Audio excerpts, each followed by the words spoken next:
नमस्कार। मैं डॉक्टर गुरतेज सिंह संस्कार भारती पंजाब ਦੇ ਨਾਲ ਜੁੜੇ ਸਾਰੇ ਦਰਸ਼ਕਾਂ ਦਾ ਹਾਰਦਿਕ ਸਵਾਗਤ ਕਰਦਾ। ਅੱਜ ਦੀ ਇਸ ਵਿਚਾਰ ਚਰਚਾ ਲੜੀ ਦੇ ਵਿੱਚ ਅਸੀਂ ਵਿਚਾਰ ਕਰਾਂਗੇ ਥੀਏਟਰ ਇਨ ਐਜੂਕੇਸ਼ਨ, ਵਿਦਿਆ ਦੇ ਵਿੱਚ ਰੰਗਮੰਚ ਦਾ ਯੋਗਦਾਨ। ਇਸ ਦੇ ਲਈ ਸਾਡੇ ਨਾਲ ਜਿਹੜੇ ਅੱਜ ਵਿਦਵਾਨ ਜੁੜੇ ਨੇ ਉਹਨਾਂ ਦਾ ਨਾਮ ਹੈ ਜੀ ਦਕਸ਼ਾ ਉਪਾਧਿਆਏ, ਮੰਡੀ ਹਿਮਾਚਲ ਪ੍ਰਦੇਸ਼ ਤੋਂ ਨੇ। ਆਪਣਾ ਇੱਕ ਥੀਏਟਰ ਗਰੁੱਪ ਰਨ ਕਰਦੇ, ਨੈਸ਼ਨਲ ਸਕੂਲ ਆਫ ਡਰਾਮਾ ਦੇ ਵਿੱਚ ਰੈਪਰਟਰੀ ਥੀਏਟਰ ਦੇ ਵਿੱਚ ਆਪਣਾ ਯੋਗਦਾਨ ਦੇ ਚੁੱਕੇ ਨੇ। ਉਸਤਾਦ ਬਿਸਮਿल्ला ਖਾਨ ਪੁਰਸਕਾਰ 2017 ਦਾ ਅਭਿਨੈ ਦੇ ਖੇਤਰ ਦੇ ਵਿੱਚ ਉਹਨਾਂ ਦੀ ਝੋਲੀ ਪੈ ਚੁੱਕਿਆ ਤੇ ਹੋਰ ਬਹੁਤ ਸਾਰੇ ਪੁਰਸਕਾਰ ਸਾਹਿਤ ਅਕਾਦਮੀਆਂ ਦੁਆਰਾ, ਦਿੱਲੀ ਸਰਕਾਰ ਦੁਆਰਾ ਉਹਨਾਂ ਦੀ ਝੋਲੀ ਦੇ ਵਿੱਚ ਪਏ। ਪਿਛਲੇ 20 ਸਾਲ ਤੋਂ ਉਹ ਰੰਗਮੰਚ ਦੇ ਵਿੱਚ ਕੰਮ ਕਰ ਰਹੇ ਨੇ, ਵੱਖ-ਵੱਖ ਵਿਧਾਵਾਂ ਦੇ ਵਿੱਚ, ਵੱਖ-ਵੱਖ ਖੇਤਰਾਂ ਦੇ ਵਿੱਚ ਜੋ ਰੰਗਮੰਚ ਦੇ ਨਾਲ ਜੁੜੀਆਂ ਨੇ ਉਹਨਾਂ ਦੇ ਉੱਪਰ ਕਾਰਜ ਕਰ ਰਹੇ ਤੇ ਪਿਛਲੇ 10 ਸਾਲ ਤੋਂ ਉਹ ਬੱਚਿਆਂ ਦੇ ਨਾਲ ਥੀਏਟਰ ਕਰ ਰਹੇ। ਅੱਜ ਸਾਡੇ ਨਾਲ ਉਹ ਇਸ ਗੱਲ ਤੇ ਚਰਚਾ ਕਰਨਗੇ ਕਿ ਵਿਦਿਆ ਦੇ ਵਿੱਚ ਰੰਗਮੰਚ ਦਾ ਕਿੰਨਾ ਯੋਗਦਾਨ ਹੈ, ਕਿਉਂਕਿ ਜਿਹੜੀ ਸਾਡੀ ਭਾਰਤ ਸਰਕਾਰ ਦੁਆਰਾ ਨਿਊ ਐਜੂਕੇਸ਼ਨ ਪਾਲਿਸੀ ਆਈ ਹੈ ਉਹਦੇ ਵਿੱਚ ਵੀ ਜਿਹੜੀਆਂ ਕਲਾਵਾਂ ਨੇ, ਰੰਗਮੰਚ ਕਲਾ ਤਾਂ ਹੈ ਹੀ ਹੈ, ਚਾਹੇ ਸੰਗੀਤ ਹੈ, ਫਾਈਨ ਆਰਟਸ ਹੈ, ਡਾਂਸ ਹੈ, ਇਹ ਸਭ ਕਲਾਵਾਂ ਵੀ ਜੋੜੀਆਂ ਗਈਆਂ। ਬਟ ਜਿਹੜਾ ਸਾਡਾ ਵਿਸ਼ਾ ਹੈ ਉਹ ਹੈ ਥੀਏਟਰ ਇਨ ਐਜੂਕੇਸ਼ਨ। ਸੋ ਮੈਂ ਸਵਾਗਤ ਕਰਦਾ ਦਕਸ਼ਾ ਉਪਾਧਿਆਏ ਜੀ ਦਾ। ਦਕਸ਼ਾ ਜੀ, ਤੁਹਾਡਾ ਬਹੁਤ-ਬਹੁਤ ਸਵਾਗਤ ਹੈ ਸੰਸਕਾਰ ਭਾਰਤੀ ਪੰਜਾਬ ਪ੍ਰਾਂਤ ਦੇ ਇਸ ਪਲੇਟਫਾਰਮ ਦੇ ਉੱਪਰ। ਅੱਜ ਜੀ ਅਸੀਂ ਤੁਹਾਨੂੰ ਜੀ ਆਇਆਂ ਕਹਿੰਦੇ ਆ ਕਿ ਤੁਹਾਡਾ ਜਿਹੜੀ ਮਾਸਟਰੀ ਹੈ, ਤੁਹਾਡਾ ਜਿਹੜਾ ਇੱਕ ਖੇਤਰ ਹੈ ਬੱਚਿਆਂ ਦੇ ਨਾਲ ਕੰਮ ਤੁਸੀਂ ਕਰਦੇ ਹੋ ਥੀਏਟਰ ਦਾ, ਜਿਹੜੀ ਸਾਡੀ ਨਿਊ ਐਜੂਕੇਸ਼ਨ ਪਾਲਿਸੀ ਆਈ ਹੈ ਉਹਦੇ ਵਿੱਚ ਬਾਕੀ ਕਲਾਵਾਂ ਦੇ ਨਾਲ-ਨਾਲ ਰੰਗਮੰਚ ਨੂੰ ਵੀ ਸਥਾਨ ਮਿਲਿਆ ਹੈ। ਇਸ ਨੂੰ ਕਿਵੇਂ ਦੇਖਦੇ? जी सबसे पहले तो मैं बहुत आभार व्यक्त करना चाहूंगी आपका कि संस्कार भारती पंजाब प्रांत के इस पटल पर आज हम इस बहुत ही महत्वपूर्ण विषय पर चर्चा करने के लिए एक साथ उपस्थित हुए हैं। और मैं बहुत आभारी हूँ कि आपने मुझे इस लायक समझा कि हम इस विषय पर परिचर्चा करें। जैसा कि अभी आपने कहा कि थिएटर इन एजुकेशन, इसको जो हमारी नई शिक्षा नीति लागू हुई है उसमें इसको भी स्थान दिया गया है, यानी जो रंगमंच है, जो थिएटर है, उसको एक विषय के तौर पर शुरुआत करने के लिए कोशिश की गई है। और कुछ कुछ स्कूल्स में तो ये अप्लाई हो भी गया है। जैसे अगर हम दिल्ली की बात करें या कहीं और स्कूल्स की बात करें तो वहां पे ये अप्लाई किया गया है, लेकिन बाकी जगह पे भी बहुत जल्दी ही ये शुरू किया जाएगा। तो ये एक बहुत ही अच्छी शुरुआत है, क्योंकि रंगकर्मी या हम सारे कलाकार जितनी शिद्दत से, जितनी मेहनत से बच्चों के साथ रंगकर्म करते हैं या युवाओं के साथ रंगकर्म करते हैं, तो अगर मैं ये कहूँ कि एजुकेशन में रंगमंच की यानी थिएटर की बहुत ही ज्यादा इम्पोर्टेंस है। अगर उसको थिएटर को एजुकेशन का एक इम्पोर्टेंट अंग मैं कहूँ तो गलत नहीं होगा। और सिर्फ रंगमंच या थिएटर ही एक ऐसा माध्यम है जो व्यक्ति को बहुत ही क्रिएटिव बना सकता है हर तरीके से। तो जहां तक नई एजुकेशन पॉलिसी की बात है, उसमें ये प्रावधान रखा गया है। और इससे मुझे लगता है कि जहां एक तरफ बच्चों को अच्छे संस्कार मिलेंगे, रंगमंच से रूबरू होने का मौका मिलेगा, उनको अपनी जितनी भी उनकी स्किल्स हैं उनकी ग्रूमिंग के लिए एक बहुत अच्छा अवसर मिलेगा। उसके साथ साथ जो हमारे रंगकर्मी है उनको भी एक रोजगार का माध्यम मिलेगा, क्योंकि हम इस फील्ड में हैं, ये तो हम सब देखते हैं कि ये इसमें एज सच कोई सिक्योरिटी वाली जॉब नहीं है। तो एज एज अ फ्रीलांसर ही हम इसमें काम करते हैं। लेकिन नई शिक्षा नीति में जब इसको लागू किया गया है तो उससे कहीं ना कहीं बहुत ज्यादा रोजगार के साधन भी खुलेंगे, जो एक बहुत ही अच्छी बात है। तो इस विषय पर ज्यादा विस्तार से बात करने के लिए मैं सबसे पहले चाहूंगी कि कुछ पॉइंट्स मैंने बनाए हैं कि किस तरीके से या क्यों जो थिएटर है वो एजुकेशन में इम्पोर्टेंट है। मतलब उसकी क्या ऐसी ऐसी कौन सी चीज है कि हमें जरूरत है कि नहीं भाई, एजुकेशन में तो रंगमंच का होना बहुत ही जरूरी है, ऐसा क्यों है। तो इस बात को लेकर मैं थोड़ा-सा आप सबके सामने अपने विचार रखना चाहूँगी कि सबसे पहले अगर हम बात करें कि थिएटर इन एजुकेशन मतलब शिक्षा में रंगमंच की शुरुआत कैसे हुई? कहाँ से ये शुरू हुआ? तो 1960 के दशक में 1965 में ब्रिटेन में ये सबसे पहले शुरू किया गया और आज भी वहां पे बहुत ही बड़े लेवल पे जारी है।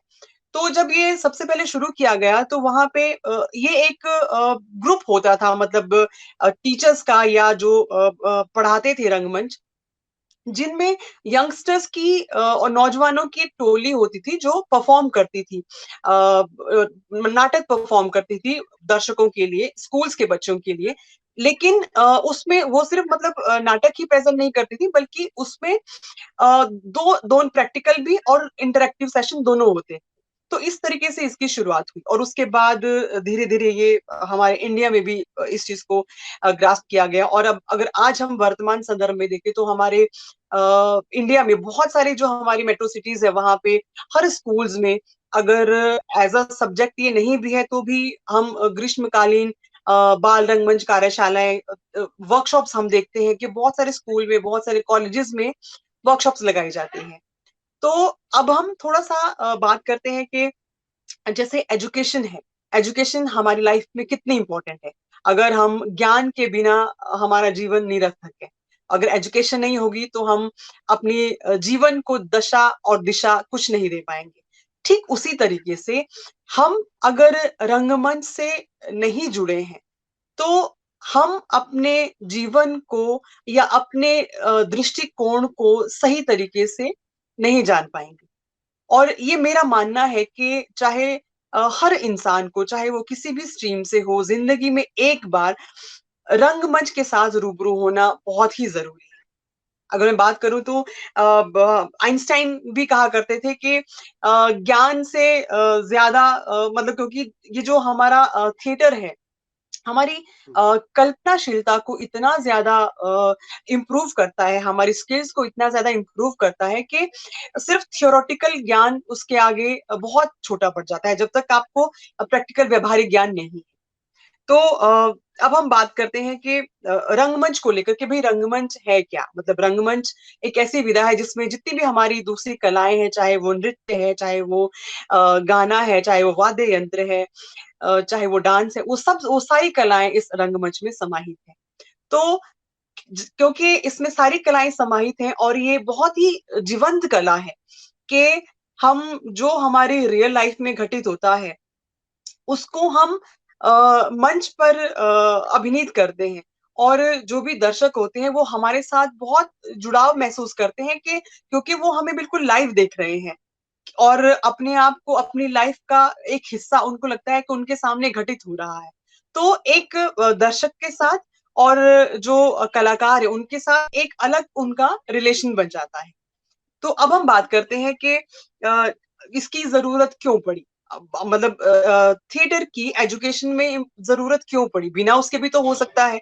जैसे और सब्जेक्ट है, म्यूजिक विषय है, ड्राइंग विषय है, संस्कृत विषय है, ये सब है। तो फिर जब इतने सारे विषय हैं तो हमें थिएटर की जरूरत क्यों पड़ी।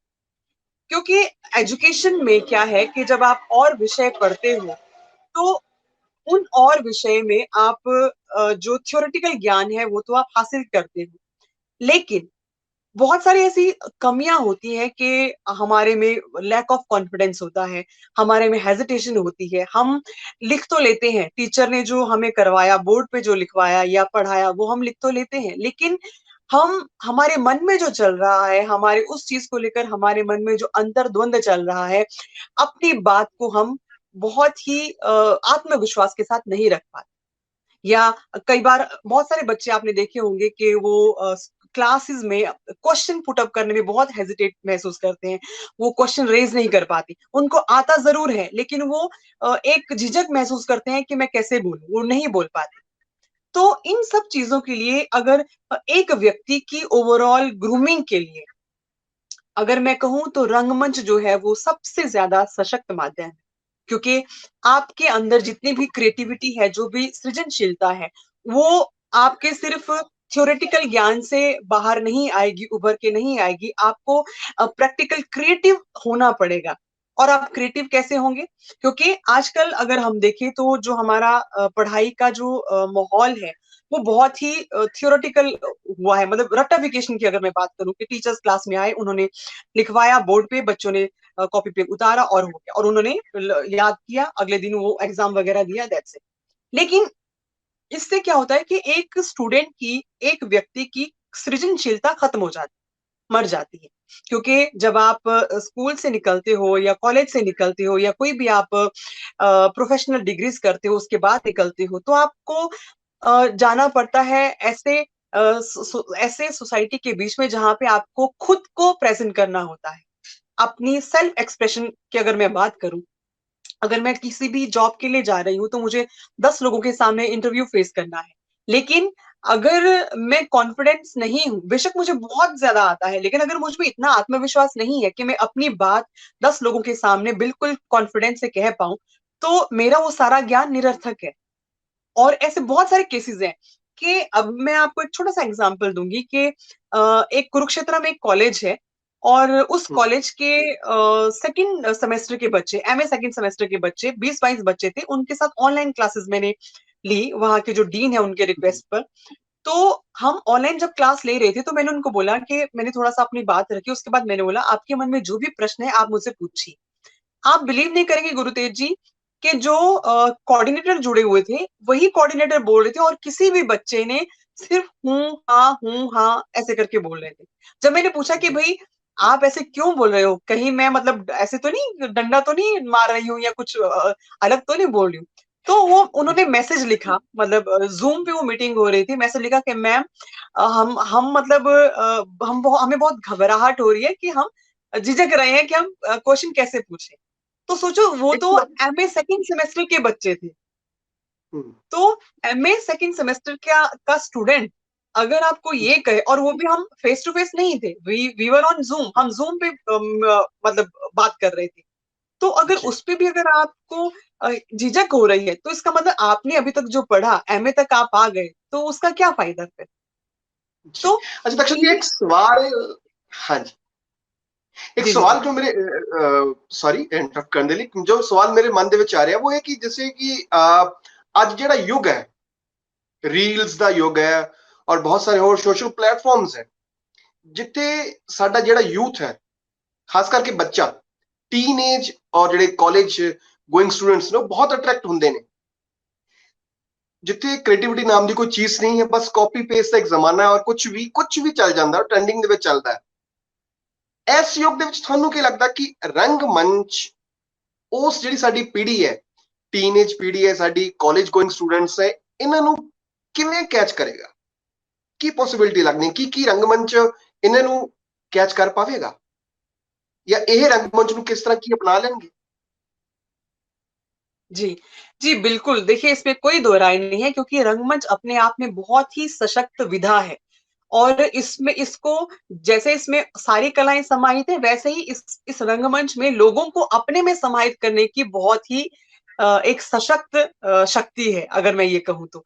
तो जो भी हमारी हमारी जो यंग जनरेशन है, उनको सिर्फ एक बार जुड़ने की जरूरत है। अगर एक बार कोई बच्चा या हमारा यूथ अगर एक बार किसी वर्कशॉप में आ गया, उन्होंने ज्वाइन कर ली, तो मैं ये 100% गारंटी आपको लिख के देती हूँ कि वो दूसरी बार डेफिनेटली इस चीज की तरफ आएंगे ही आएंगे। क्यों? क्योंकि ये क्रिएटिव है, और इसमें जो भी बच्चा वर्कशॉप से जुड़ता है या रंगमंच से जुड़ता है, उसमें उनके ऊपर कुछ थोपा नहीं जाता, बल्कि खुद उनको ऐसी हम एक्टिविटीज इसके थ्रू करवाते हैं कि वो खुद अपने आप अपने मास्टर खुद होते हैं, अपने आप वो क्रिएट करते हैं, अपने आप डिसीजन लेते हैं, हर एक चीज अपने अपनी बिल्कुल कल्पनाशीलता से, अपनी इमेजिनेशन पावर से वो नई नई चीजें क्रिएट करते हैं, जिससे उनका कॉन्फिडेंस भी बिल्डअप होता है और उनकी जो हेजिटेशन है वो भी खत्म होती है। तो मेरे हिसाब से तो मैं ये जरूर इस मंच के माध्यम से अपील करना चाहूंगी कि हर स्कूल्स में और हर कॉलेज में, यूनिवर्सिटीज में एटलीस्ट समर वर्कशॉप और विंटर वर्कशॉप ये तो लगनी ही चाहिए बच्चों को लेके, ताकि उनके अंदर जो हिडन स्किल्स हैं वो इन वर्कशॉप्स के माध्यम से खुलकर आ सके। मैं कुछ पॉइंट्स आपको जरूर आपके साथ शेयर करना चाहूंगी कि खासकर इसके मतलब क्यों हम बोलते हैं कि अच्छा इसकी जरूरत क्या है। सबसे एक जी, एक बहुत बड़ी भ्रांति ये भी है कि पेरेंट्स को ये लगता है कि अगर मेरा बच्चा रंगमंच की वर्कशॉप में चला गया तो भाई ये तो इसको एक्टर ही बनाएंगे और वो बर्बाद हो जाएगा और पढ़ लिख नहीं पाएगा। तो ये जी। बहुत ही गलत बात है। सबसे पहले जो खासकर थिएटर एक्टिविस्ट हैं उनके साथ भी मैं ये जरूर शेयर करना चाहूंगी कि जब भी आप वर्कशॉप लें तो इस अप्रोच के साथ शुरू करें कि हमें भाई आपके बच्चे को एक्टर नहीं बनाना है, बिल्कुल नहीं बनाना है, बल्कि हम आपके बच्चे को रंगमंच से इसलिए रूबरू करवा रहे हैं ताकि उसके अंदर जो हिडन स्किल्स हैं उनकी ग्रूमिंग हो सके, उसकी ग्रूमिंग हो हम्म। सके, उसमें कॉन्फिडेंस आ सके और उसमें कोऑर्डिनेशन वो सीख सके, क्योंकि हम लाइफ में इंडिविजुअली कभी भी कुछ नहीं करते। यहाँ नहीं, स्कूल में हो चाहे कॉलेज में हो चाहे ऑफिस में हो, एक कोऑर्डिनेशन बहुत रिक्वायर्ड होता है और अकेले कोऑर्डिनेशन नहीं सीखा जा सकता जब तक आप टीम वर्क नहीं करेंगे। आप किसी भी ऑफिस में जाओ, कहीं भी काम करो, एक लीडरशिप क्वालिटी आप में होनी चाहिए। और लीडरशिप क्वालिटी कैसे आएगी? लीडरशिप क्वालिटी तभी आएगी जब आप, क्योंकि स्कूल में तो आपको ये सब नहीं सिखाया जाएगा, स्कूल में सिर्फ एकेडमिक्स आपके हैं, लेकिन उस एकेडमिक्स को भी किस तरीके से खेल खेल में बहुत ही मनोरंजक बना के इन सारी गुणों का, चीजों का समावेश आप में किया जाता है, ये सिर्फ और सिर्फ रंगमंच से ही संभव है। तो हमेशा हम इस अप्रोच के साथ शुरू करें कि भाई आपके बच्चे को हमें उसकी ग्रूमिंग करनी है, ना कि हमें उसको एक्टर बनाना है। तो ये जरूरी तो नहीं, जैसे मान लो हम कभी जो हमारे इलेक्टिव सब्जेक्ट होते हैं, तो जैसे ड्राइंग हुआ या संस्कृत हुआ, तो जरूरी तो नहीं है ना कि हम जब संस्कृत पढ़ते हैं तो हम संस्कृत के ही टीचर बनते हैं आगे जाके। ऐसा बिल्कुल जरूरी नहीं है, लेकिन हमें वो लगती है एज ए इलेक्टिव सब्जेक्ट, लेकिन बाद में हम उसको चेंज भी करते हैं, हम अपनी स्ट्रीम में जाते हैं। तो सेम उसी तरीके से आप रंगमंच या थिएटर वर्कशॉप में अपने बच्चे को भेजो ताकि उसकी ओवरऑल ग्रूमिंग हो सके। अब ये पेरेंट्स खुद उस टाइम जज करेंगे कि पहले दिन अगर उनका बच्चा बहुत शाय है, बहुत ही इंट्रोवर्ट है, वो नहीं बोल पाता या बहुत हेजिटेट करता है, तो फर्स्ट डे ऑफ वर्कशॉप और उसके बाद 15 दिन की, 20 दिन की जो लास्ट डे ऑफ वर्कशॉप है, उसमें आप खुद ये चेंज देखेंगे अपने बच्चे में कि क्या चेंज उस बच्चे में आया है, वो कितना सेल्फ एक्सप्रेसिव कितना हो गया है। क्योंकि आजकल के टाइम में आप अगर अपने आप को प्रेजेंट नहीं कर पाए, जो आपके मन में है उसको कॉन्फिडेंटली नहीं बोल पाए, तो फिर क्या फायदा? आप मतलब आप हम हमारे पास चाहे कितना भी ज्ञान हो, उसका कोई फायदा नहीं। और जैसे हमारे हमारे अंदर जो इमोशंस हैं, हमारे अंदर जो नॉलेज है, या हमारे जो सेंटिमेंट्स है, जो हमारे थॉट्स हैं, वो उनकी ग्रूमिंग कैसे होगी? उनकी ग्रूमिंग होगी सिर्फ और सिर्फ थिएटर के माध्यम से, क्योंकि हम ऐसी बहुत सारी एक्टिविटीज करवाते हैं बच्चों के साथ। अच्छा, अब मैं थोड़ा सा और इलेबोरेट करना चाहूंगी कि जो हमारी वर्कशॉप्स जो हम लेते हैं, मतलब स्पेशली थिएटर इन एजुकेशन को लेके, ये 4 सेगमेंट में हमारा डिवाइड होता है। सबसे पहले सेल्फ पे काम करते हैं, उसके बाद फैमिली सेगमेंट पे काम करते हैं, फिर स्कूल पे, और उसके बाद सोसाइटी पे। क्योंकि अगर हम देखें तो हमारा जो लाइफ का चक्र है वो भी यही है। सबसे मतलब सेल्फ मतलब मैं, मेरी पूरी जर्नी, मेरी उसके बाद फैमिली, और उसके बाद हमारा स्कूल, और उसके बाद हमारा सोसाइटी। तो जी। हम एक एक हफ्ता इन 4 चीजों पे काम करते हैं। जैसे सेल्फ, एक हफ्ता पूरा सेल्फ को देंगे और पूरा सेल्फ को लेके बच्चों के साथ काम करेंगे कि मतलब वो, क्योंकि बच्चों को सबसे जरूरी होता है सुनना। हम अगर आज भी हम बात करें, आज जिस डिजिटल युग में, जिस यांत्रिक युग में हम हैं, और जो भी हम, ये इलेक्ट्रॉनिक रेवोल्यूशन है आज का टाइम, और इतने नए नए गैजेट्स आ रहे हैं, तो क्या हो रहा है कि सब लोग ना, सारे बच्चे सिर्फ और सिर्फ गैजेट्स तक सीमित रह गए हैं, उनकी क्रिएटिविटी खत्म हो गई है। तो बिल्कुल। उस चीज से बाहर निकालने के लिए ये बहुत ही जरूरी हो गया है आज के टाइम में कि हम ऐसे वर्कशॉप में अपने बच्चों को भेजें ताकि कम से कम वो इस यांत्रिकता से तो थोड़ा दूर रहें। नेसेसिटी है, मतलब इलेक्ट्रॉनिक की नेसेसिटी है, लेकिन उसको हमारे ऊपर हावी नहीं होने देना है, क्योंकि हमें ये भी नहीं पता कि हमारे रिलेशनशिप में कौन है। हम 24 घंटे जब देखो हम मोबाइल पे लगे रहते हैं।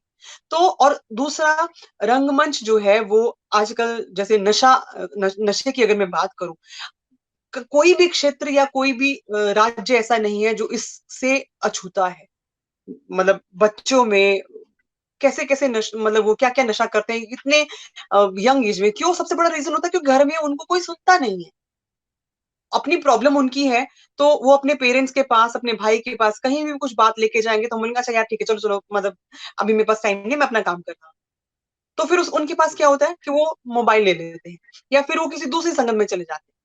तो थिएटर भी एक बहुत ही बड़ा सशक्त माध्यम है युवाओं को नशे से दूर रखने के लिए, या जो भी, सिर्फ नशा नहीं, जो भी दूसरे असामाजिक तत्व हैं उनसे दूर रखने का भी ये जो रंगमंच है वो बहुत बड़ा सशक्त माध्यम है।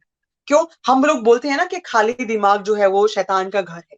क्यों हमारे पास अगर करने के लिए कुछ नहीं होगा, क्योंकि पढ़ाई तो 24 घंटे नहीं करेंगे आप, तो आप किसी क्रिएटिव काम में भी नहीं जाएंगे, घूम फिर के आप मोबाइल पे आ जाएंगे। और आप आपके पेरेंट्स को नहीं पता आप क्या देख रहे हो, तो आप तो फिर मतलब उसके अकॉर्डिंगली ही रिएक्ट करोगे। और जो भी आज हमारे आसपास घटनाएं हो रही हैं वो इन्हीं सब चीजों का नतीजा है। तो अच्छा इसलिए ये स्कूल लेवल पे, जी जी जी जी, आ, बच्चे की जो मानसिकता है वो स्कूलिंग का वो दौर होता है जिसमें वो चेंज होते बहुत ज्यादा प्रभावित होती है। रंगमंच के किन दृष्टिकोणों से, किन आयामों से, किन प्रकारों से हम उसकी जो मानसिकता है वो प्रभावित करता है रंगमंच, किस वे में प्रभावित करता है, किस हद तक प्रभावित करता है जो आप काम कर रहे हो अभी बच्चों के साथ, देखिए सबसे किस तक पहले के तो, जी, सबसे पहले तो जो हमारी वर्कशॉप्स होती है, theatre workshop, children theatre workshop, उसका सबसे पहला जो असूल है वो ये है कि आप हम मतलब कोऑर्डिनेशन, इक्वालिटी की अगर हम बात करें तो आप सब एक हो। मतलब सबसे पहला उनको ये सिखाया जाता है कि कोई उसमें हम इकोनॉमिकली कोई हम डिफरेंस नहीं बताते। कोई अगर स्लम्स के बच्चे भी एक साथ रहेंगे, बड़े से बड़े घर के बच्चे भी एक साथ उस वर्कशॉप में रहेंगे, मिडिल क्लास का बच्चा भी एक साथ रहेगा। क्यों? यही चीज सबसे पहले बच्चों को उस वर्कशॉप में सिखाई जाती है कि बिना किसी भेदभाव के, बिना किसी सामाजिक और आर्थिक भेदभाव के आप इस वर्कशॉप में हैं और आप सब लोग एक समान हैं। तो ये जो गुण है कि आप आपस में कोऑर्डिनेशन का जो गुण है, आपस में सहानुभूति का जो गुण है, सबसे पहले ये सिखाना बच्चों को बहुत जरूरी है, क्योंकि उससे उनका नजरिया, दृष्टिकोण चेंज होता है। अदरवाइज स्टेटस हमारे दिमाग में एक बहुत बड़ी चीज है जो बहुत बुरी तरीके से बैठी हुई है कि नहीं, मतलब हम तो बिल्कुल एलिट क्लास के हैं या हम हाई सोसाइटी के हैं, तो हम मतलब इस तरीके से नहीं। लेकिन जब जब बच्चा, चाहे वो किसी भी सोसाइटी से बिलोंग करता हो, जब वो वर्कशॉप में आता है और सारे बच्चों के साथ घुल मिल जाता है, तो उसके लिए सबसे पहला ये जो सामाजिक भेदभाव है, ये चीज यही खत्म हो जाती है। तो सबसे पहला दृष्टिकोण तो उसका यही चेंज हो जाता है। और उसके साथ दूसरी बात आती है कोऑर्डिनेशन की। क्योंकि घर में तो या कहीं और भी हम तो इंडिविजुअली बहुत चीजें करते हैं कि ठीक है मुझे ये पसंद है, मुझे मैं यही करूंगा। लेकिन जब हम एक ग्रुप में 10 दिन के लिए, 15 दिन के लिए काम करते हैं, तो हर बच्चा इंडिविजुअली कोऑर्डिनेट करता है, एक ग्रुप में काम करता है, तो उससे उसमें लीडरशिप क्वालिटी भी डेवलप होती है। तो वो भी उसके दृष्टिकोण को चेंज करने का एक बहुत बड़ा माध्यम है। क्योंकि अगर ये दो चीजें बच्चों में आ गई शुरू से कि भाई आपको किसी भी प्रकार का भेदभाव नहीं करना है, बिल्कुल इक्वली आपको सबके साथ बिहेव करना है, तो फिर उसका आधा लाइफ का स्टार्टअप तो यहीं से हो गया। और हम जो भी उनको टास्क देते हैं बच्चों को, तो उस पे जैसे यूजुअली क्लास में हम करते हैं कि भाई दिस इज द फॉर्मूला, ये ऐसे ही होगा, अब आप इसको ऐसे ही कॉपी पे उतारो। नहीं, ये जो वर्कशॉप्स होती हैं इनमें हम बच्चों को टास्क देते हैं, एक आइडिया उनके ऊपर थ्रो करते हैं कि ये आइडिया है, अब इस आइडिया को लेके आप अपने इमेजिनेशन के हिसाब से कुछ क्रिएट करो। तो उससे क्या होता है कि बच्चे में सेल्फ कॉन्फिडेंस आता है। क्यों? क्योंकि वो खुद क्रिएट कर रहा है उस चीज को, वो खुद एक नया सृजन कर रहा है, चाहे वो स्टोरी हो या एक किसी, जैसे किसी कोई भी चीज है, मान लो अगर मैं एक बोलूं एक फ्लास्क है, तो हम बच्चों को बोलेंगे कि भाई ये फ्लास्क है, लेकिन इसको फ्लास्क नहीं बताना है आपने, आप इसको किसी दूसरे चीजों को लेकर आप इसको प्रेजेंट करिए हमारे सामने, आप कैसे करोगे? तो बच्चा खुद सोचता है। मतलब अगर एक पेंसिल है तो वो पेंसिल को एरोप्लेन समझ के एक्सप्लेन करता है। तो इस तरीके से कोई एक ऑब्जेक्ट को लिटरल ऑब्जेक्ट ना बोल के कोई दूसरे ऑब्जेक्ट में प्रेजेंट करना, ये बच्चे की इमेजिनेशन का ही नतीजा है। और वो इमेजिनेशन कैसे जागृत होती है? क्योंकि वो खुद उसको क्रिएट कर रहा है, खुद लीक से हटकर चल रहा है, सोच रहा है, अपने दिमाग में जोर डाल रहा है। तो एक दृष्टिकोण इस तरीके से भी उनका चेंज होता है कि उनमें कि भाई हम कर रहे हैं, मैंने ये चीज किया, ये मेरा क्रिएशन है, मेरी इन्वेंशन है। तो ये सारी चीजें बहुत ही इंपॉर्टेंट है एक ओवरऑल ग्रूमिंग के लिए, बच्चे की ओवरऑल ग्रूमिंग के लिए ये चीजें बहुत इंपॉर्टेंट है आजकल के टाइम। अगर आपका, मैं चाहूंगी जी जी जी, आप कोई और प्रश्न अगर पूछना चाहें। हाँ, दूसरी चीज जो एक मेरे माइंड में क्वेश्चन आ रहा है कि जो हमारा एक थिएटर है हिंदुस्तान का, हमारे भारत देश का, जिसको हम क्लासिकल इंडियन ड्रामा भी कहते हैं, और बाकी हर राज्य का, हर क्षेत्र का एक अलग अलग फोक ड्रामा है, फोक थिएटर है, फोक पद्धतियां हैं, हर एक फॉर्म्स है। वो जो कहीं जो मैंने देखा है अभी बहुत सारी, अगर हम यूनिवर्सिटीज की बात करें या प्राइवेट स्कूल्स की बात करें, जैसे हमने जिक्र किया कि है, तो उनकी जगह सिर्फ एक खास तरह का एक थिएटर आ रहा है, जिसको जो बहुत सारी टेक्निक्स के जरिए खेलते हैं वो, जिसको जिसमें वो कलाकार को उतना ग्रूमिंग का मौका नहीं देते। तो आपको क्या लगता है, आप इनमें से कौन कौन सी फॉर्म का इस्तेमाल करते हैं, मतलब जो हमारी ट्रेडिशनल फॉर्म्स हैं जिसमें हम ओवरऑल करते हैं, या जो दूसरी तरह का जो आजकल एक और चल रहा है कि जिसमें सिर्फ लाइट साउंड, सिर्फ एक ऑब्जेक्ट्स की तरह थिएटर को, एक्टर को लिया जाता है। तो इन दोनों में क्या क्या है, बच्चे क्या क्या चीज पसंद करते हैं, आप किस चीज को लेकर चलते हैं दोनों में से? जी, बहुत ही अच्छा क्वेश्चन आपने किया है। देखिए, आज का जो युग है वो मल्टीमीडिया का जमाना है, और जैसे अगर हम सिनेमा की बात करें या फिल्म की बात करें तो धीरे धीरे जैसे ओटीटी प्लेटफॉर्म इंट्रोड्यूस हुआ। पहले हम खाली सिनेमा घरों में जाके पहले सिंगल स्क्रीन होती थी, हम सिर्फ सिंगल स्क्रीन पे फिल्म देखते थे। लेकिन उसके बाद मल्टीपल स्क्रीन का जमाना आया, एक ही थिएटर में हमने तीन तीन चार चार स्क्रीन में अलग अलग फिल्म देख रहे हैं। फिर ओटीटी का जमाना आया, अब हमारे हाथ में सिनेमा घर है, कहीं भी बैठ के लेट के आराम से हम देख सकते हैं। तो ठीक उसी तरीके से जब रंगमंच की शुरुआत हुई, हालांकि अगर हम नाट्य शास्त्र की बात करें तो भरत मुनि जी ने भी नाट्य शास्त्र में ये कहा है कि जितना सिंपल से सिंपल चीजों को लेकर हम रंगमंच कर सकें, बहुत ही सिंप्लीफाइड तरीके से अगर हम अपनी बात कह सकें, बिल्कुल बहुत ही निम्न चीजों को, चाहे वो हमारा सेट हो, चाहे वो हमारी कॉस्ट्यूम हो, बिना किसी ग्रैंजर के अगर हम बहुत ही इफेक्टिवली अपनी बात को कह सकें तो वो ज्यादा सशक्त तरीके से दिल तक पहुंचती है। ये नाट्य शास्त्र में भरत मुनि जी ने कहा है बताया।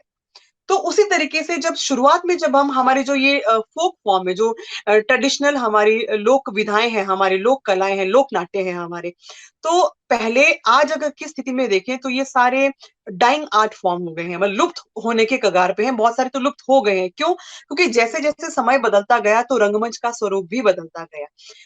धीरे धीरे सेट, कॉस्ट्यूम, लाइट, डिजाइन, ये सारी चीजें आई। फिर जैसे ही मल्टीमीडिया का जमाना आया तो प्रोजेक्टर जैसी चीज है वो भी रंगमंच में आ गई।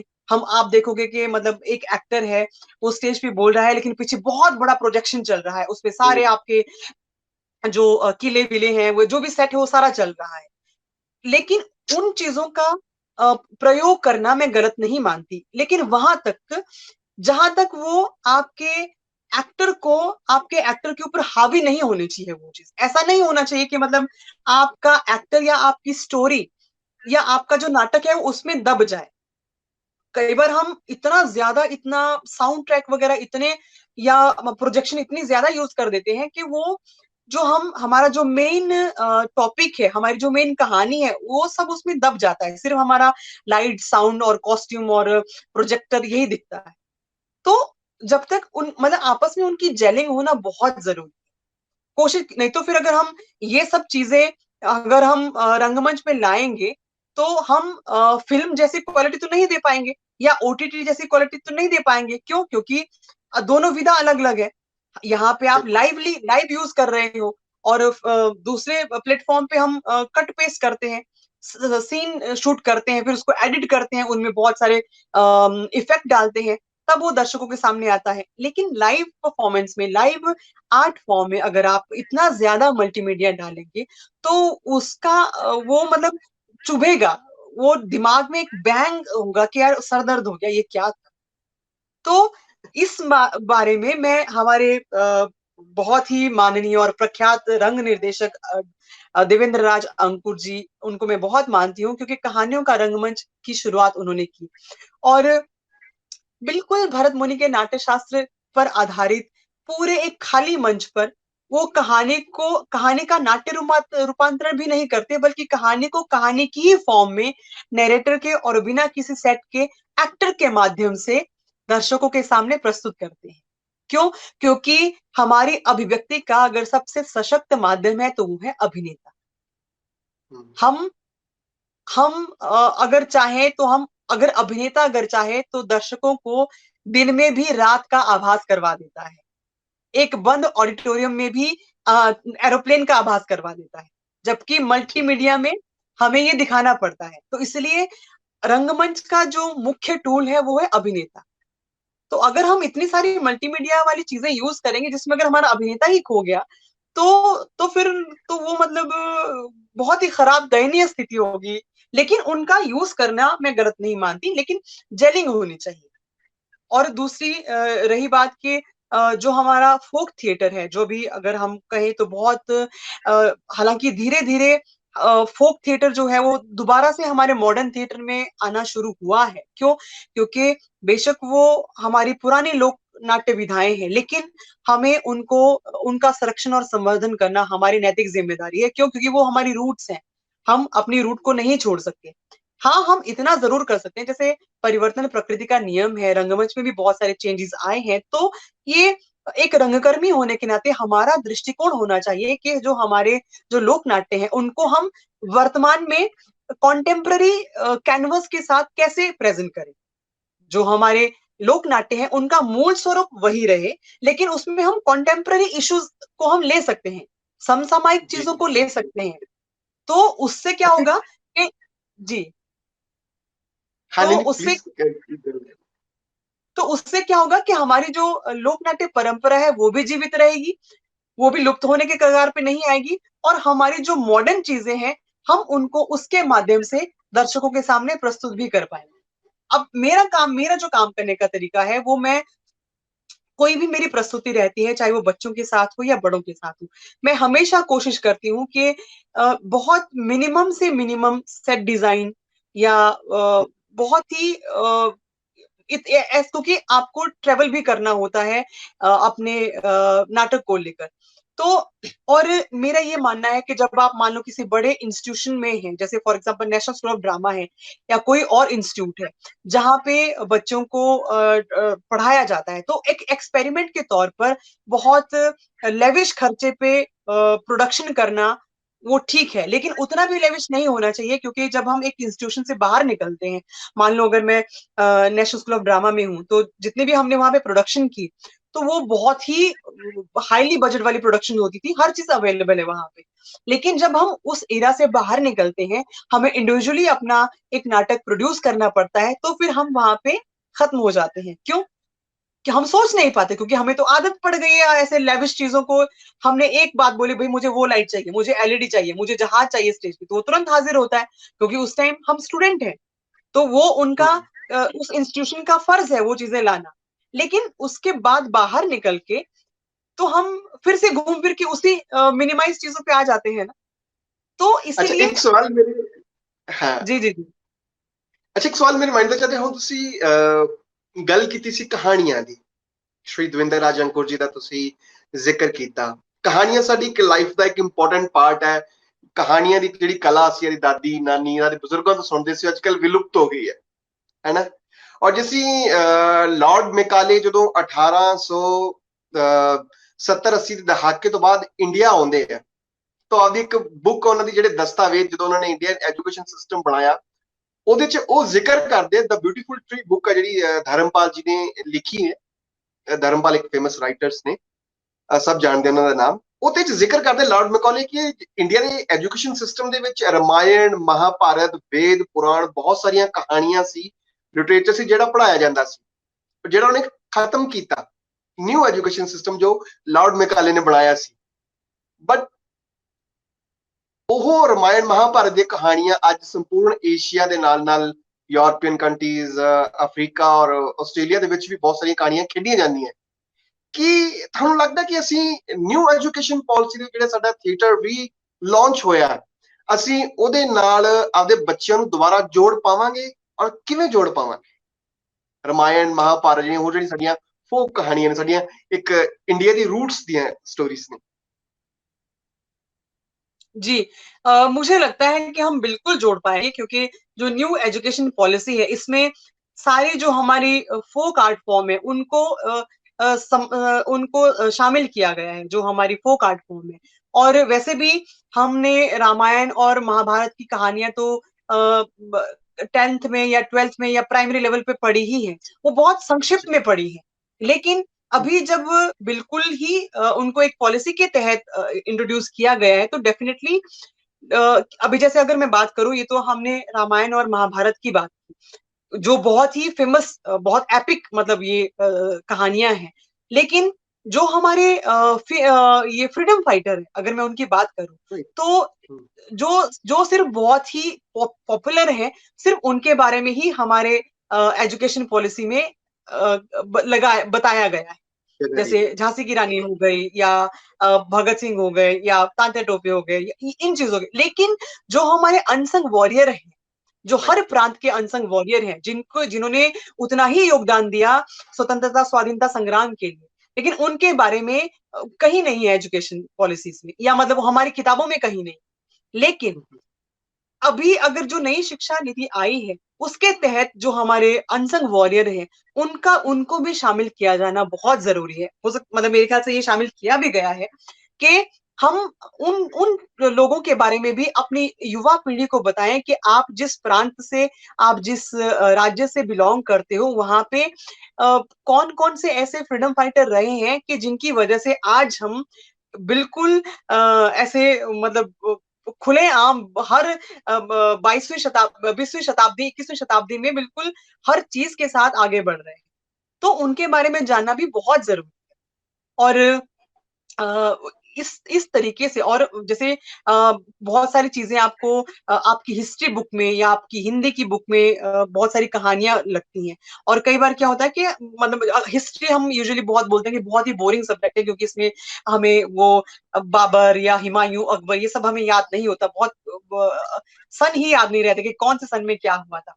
तो अगर जैसे रंगमंच को भी विषय का माध्यम बनाया गया है, तो अगर हम रंगमंच के माध्यम से, थिएटर के तरीके से, या खेल खेल में अगर हम हिस्ट्री को भी बच्चों के साथ इंट्रोड्यूस करवाएं क्लासेस में, ऐसी गेम्स करवाएं, तो उनको वो बड़ी जल्दी याद होगा। सेम ऐसा साइंस के साथ भी, अगर साइंस जो हमारा विषय है, बहुत सारे फॉर्मूले समझ नहीं आते, लेकिन अगर रंगमंच के माध्यम से हम उनको खेल खेल में बच्चों को बताएं, एक स्टोरी डेवलप करें हम बच्चों के साथ ही, कि भाई आप ये सॉल्यूशन, मतलब ये आप अगर कुछ भी इन्वेंट कर रहे हो, तो वो उस तरीके से क्या होगा कि बच्चों को बहुत जल्दी वो चीजें समझ में आएंगी, उनके दिमाग में बैठेंगी।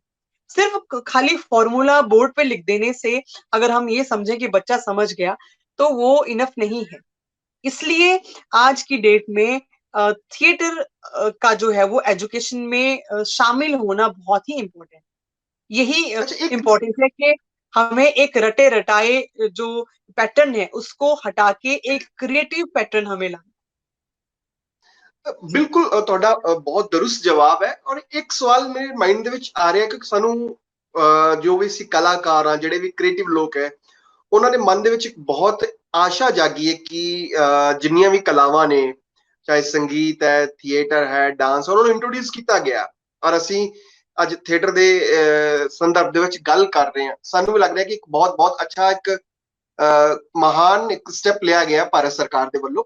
ਬਟ ਇੱਕ ਜਿਹੜਾ ਸਾਡੇ ਮਨ ਦੇ ਵਿੱਚ ਸਵਾਲ ਵੀ ਆਉਂਦਾ, ਕਈ ਵਾਰੀ ਸ਼ੰਕਾ ਵੀ ਆਉਂਦਾ, ਕਿਉਂਕਿ ਦੇਖੋ ਸੰਸਕ੍ਰਿਤ ਜਿਹੜੀ ਭਾਸ਼ਾ ਸਾਡੇ ਦੇਸ਼ ਦੀ ਬਹੁਤ ਵਿਸ਼ਵ ਦੇ ਵਿੱਚ ਅੱਜ ਉਹਨੂੰ ਮਾਣ ਮਿਲ ਰਿਹਾ ਹੈ, ਬਟ ਸਾਡੇ ਦੇਸ਼ ਦੇ ਵਿੱਚ ਅਨਫੋਰਚੂਨੇਟਲੀ ਉਸ ਨੂੰ ਉਹ ਸਨਮਾਨ ਨਹੀਂ ਮਿਲ ਰਿਹਾ। ਸਾਡੀ ਐਜੂਕੇਸ਼ਨ ਦੇ ਵਿੱਚ ਉਹ ਸਨਮਾਨ ਨਹੀਂ ਮਿਲ ਰਿਹਾ।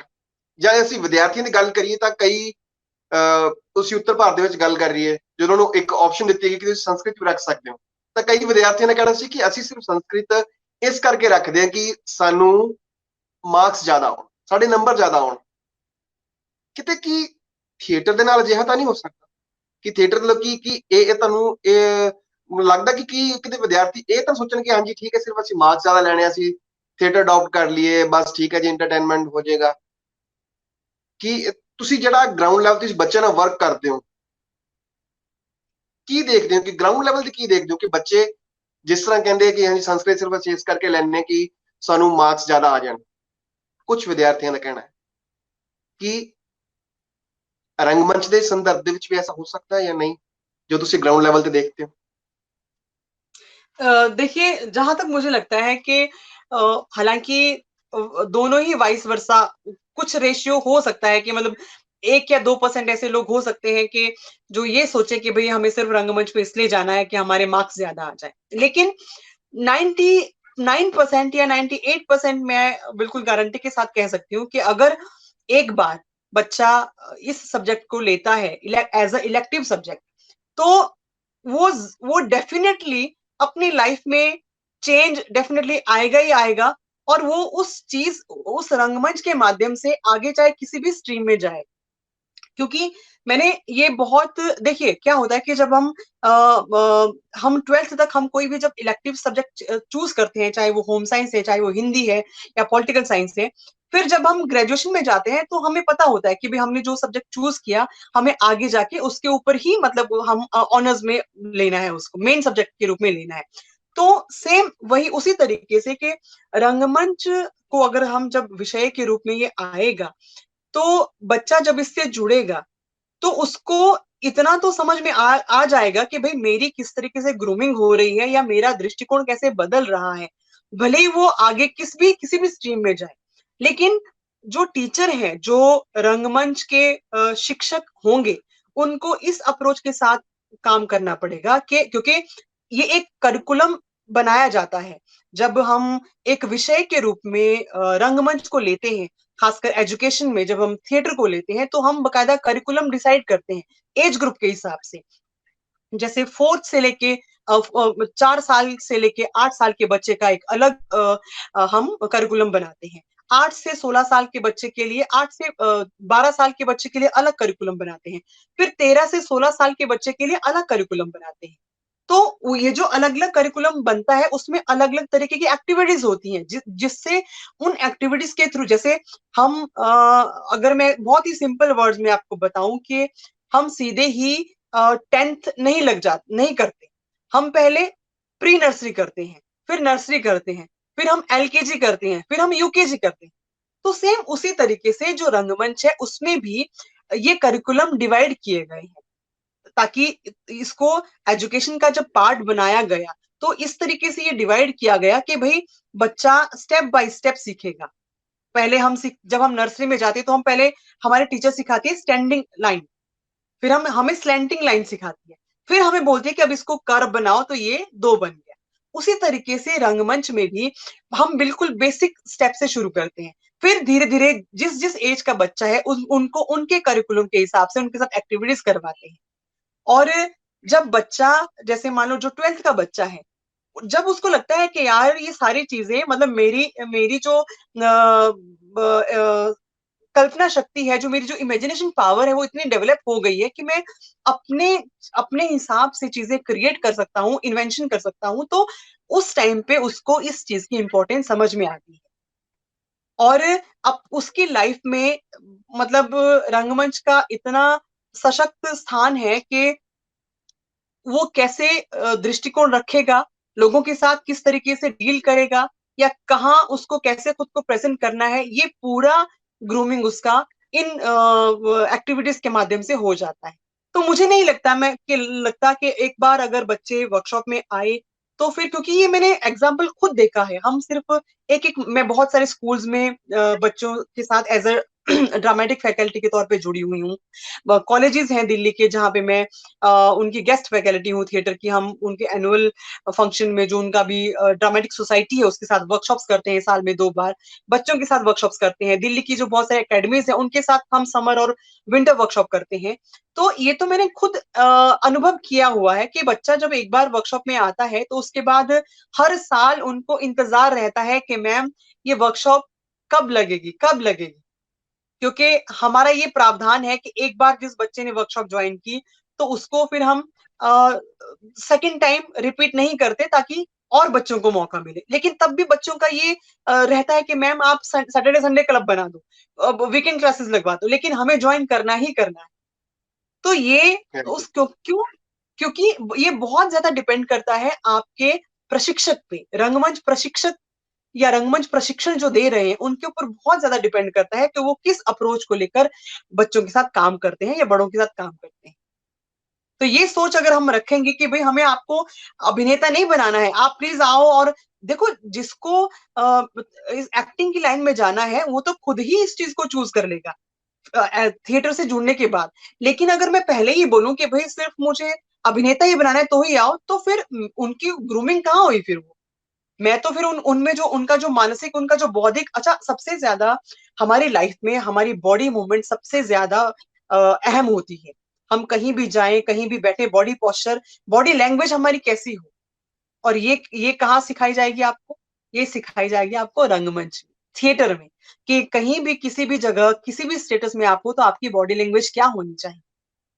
तो इसलिए ये सब चीजें जब बच्चा सीखता है तो उसका दृष्टिकोण व्यापक होता है, खुलता है, उसको बहुत सारी चीजें दिखती है कि अच्छा हाँ यार, इस चीज को मैं इस नजरिए से भी देख सकता हूँ। तो ये तो मैं गारंटी के साथ कह सकती हूँ कि बिल्कुल ही नहीं, मतलब वो दूसरी चीजों से इन्फ्लुएंस होगी। एक बार अगर जिस बच्चे ने रंगमंच ज्वाइन कर लिया तो वो इससे दूर नहीं होगा। दिस फॉर दिस तो I am very much assured. जी जी बिल्कुल।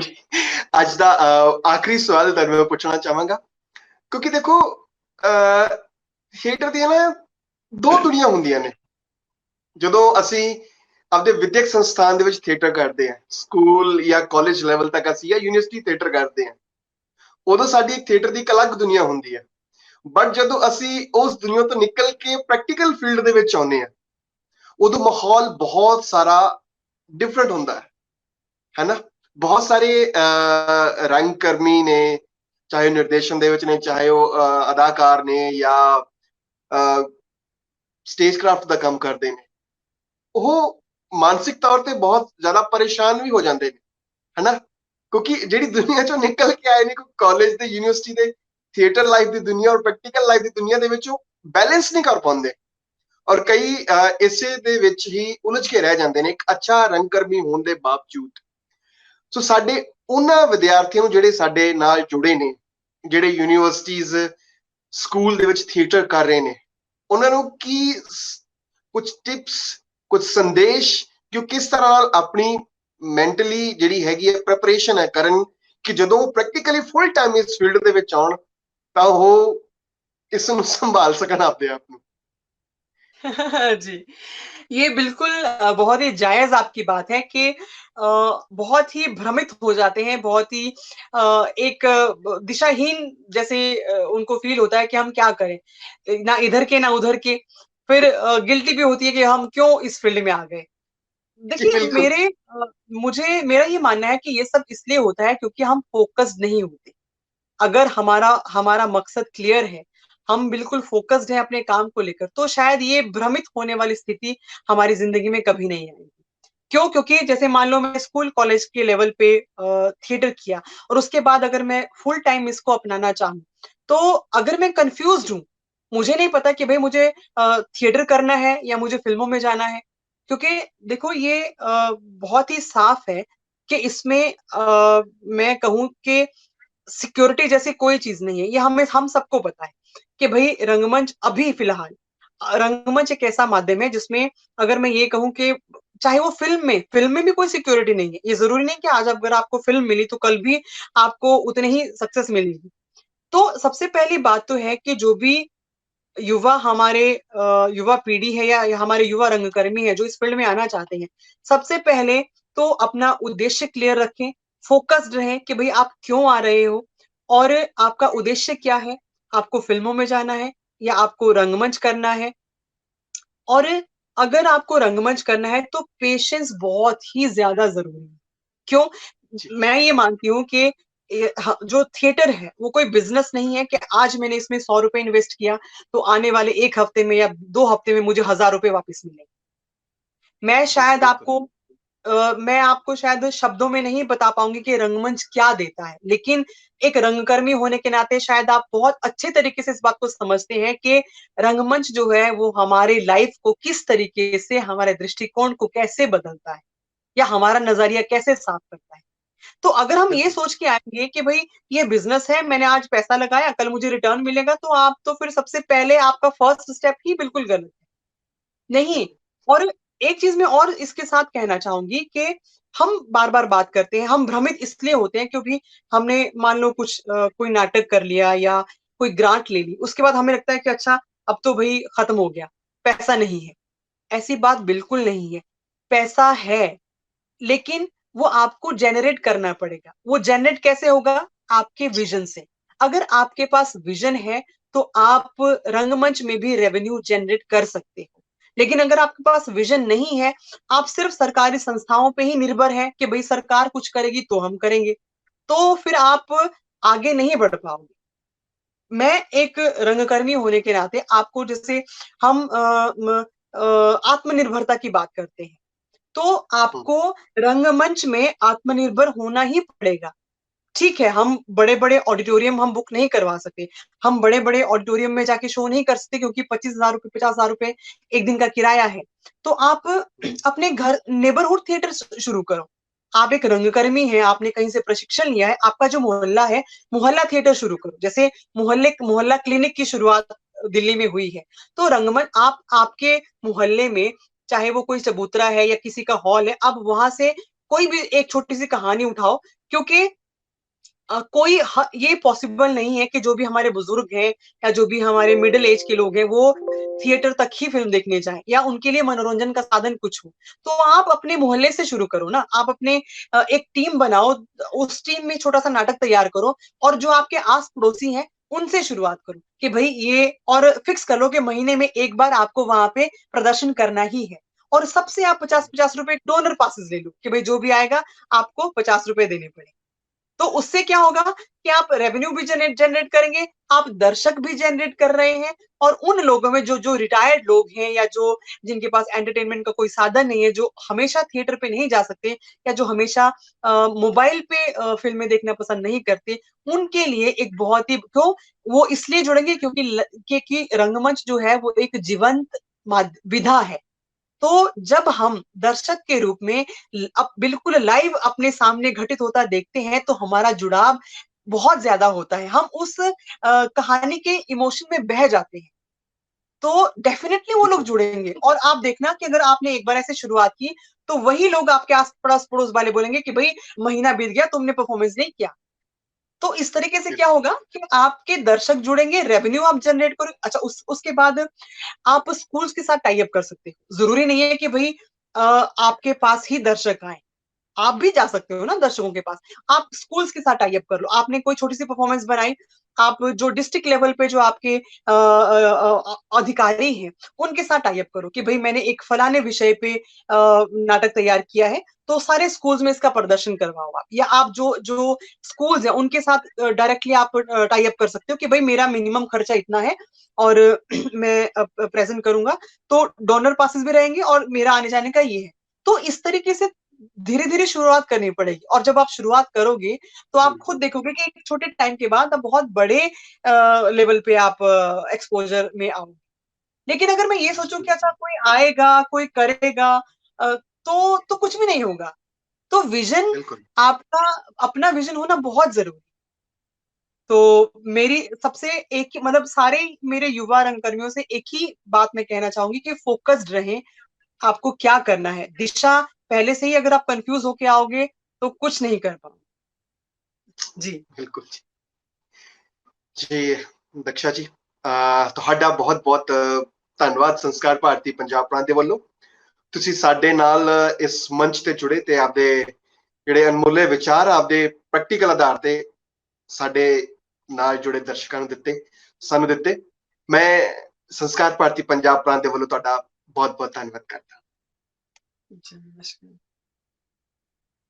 ਸੋ ਦਰਸ਼ਕੋ ਅੱਜ ਥੀਏਟਰ ਐਜੂਕੇਸ਼ਨ ਦੇ ਵਿਸ਼ੇ ਤੇ ਸਾਡੇ ਨਾਲ ਜੁੜੇ ਸੀ ਦਕਸ਼ਾ ਉਪਾਧਿਆय ਜੀ ਪ੍ਰਸਿੱਧ ਰੰਗਕਰਮੀ ਨੇ ਹਿਮਾਚਲ ਪ੍ਰਦੇਸ਼ ਤੋਂ ਮੰਡੀ ਤੋਂ ਨੇ, ਮੰਡੀ ਤੋਂ ਸੰਬੰਧ ਰੱਖਦੇ ਨੇ। ਇਸੇ ਤਰ੍ਹਾਂ ਰੰਗਮੰਚ ਦੇ ਨਾਲ, ਟੈਲੀਵਿਜ਼ਨ ਦੇ ਨਾਲ, ਸਾਡੇ ਫਿਲਮਾਂ ਦੇ ਨਾਲ ਸੰਬੰਧਿਤ ਵੱਖ-ਵੱਖ ਵਿਸ਼ਿਆਂ ਦੇ ਉੱਪਰ ਅਸੀਂ ਵਿਸ਼ੇਸ਼ ਮਾਹਿਰਾਂ ਨੂੰ ਉਸ ਫੀਲਡ ਦੇ ਵਿੱਚ ਜੋ ਕੰਮ ਕਰ ਰਹੇ ਨੇ ਉਹਨਾਂ ਨੂੰ ਤੁਹਾਡੇ ਨਾਲ ਰੂਬਰੂ ਕਰਵਾਉਂਦੇ ਰਵਾਂਗੇ ਤੇ ਹੋਰ ਵਿਸ਼ੇ ਤੁਹਾਡੇ ਸਾਹਮਣੇ ਲੈ ਕੇ ਆਵਾਂਗੇ। ਜੇ ਤੁਹਾਡੇ ਮਨ ਦੇ ਵਿੱਚ ਕੋਈ ਹੋਰ ਵਿਸ਼ੇ ਹੈ, ਤੁਸੀਂ ਉਸ ਬਾਰੇ ਗੱਲ ਕਰਨਾ ਚਾਹੁੰਦੇ ਹੋ, ਉਸ ਬਾਰੇ ਜਾਣਨਾ ਚਾਹੁੰਦੇ ਹੋ, ਤਾਂ ਤੁਸੀਂ ਉਸ ਦੇ ਬਾਰੇ ਵੀ ਸਾਨੂੰ ਕਮੈਂਟ ਕਰ ਸਕਦੇ ਹੋ। ਅਸੀਂ ਕੋਸ਼ਿਸ਼ ਕਰਾਂਗੇ ਕਿ ਅਸੀਂ ਉਹਨਾਂ ਵਿਸ਼ੇ ਦੇ ਮਾਹਿਰਾਂ ਨੂੰ ਤੁਹਾਡੇ ਨਾਲ ਰੂਬਰੂ ਕਰਵਾਈਏ। ਸੰਤ ਸੰਸਕਾਰ ਭਾਰਤੀ ਪੰਜਾਬ ਪ੍ਰਾਂਤ ਦੇ ਵੱਲੋਂ ਤੁਹਾਡਾ ਸਭ ਦਾ ਬਹੁਤ ਬਹੁਤ ਧੰਨਵਾਦ।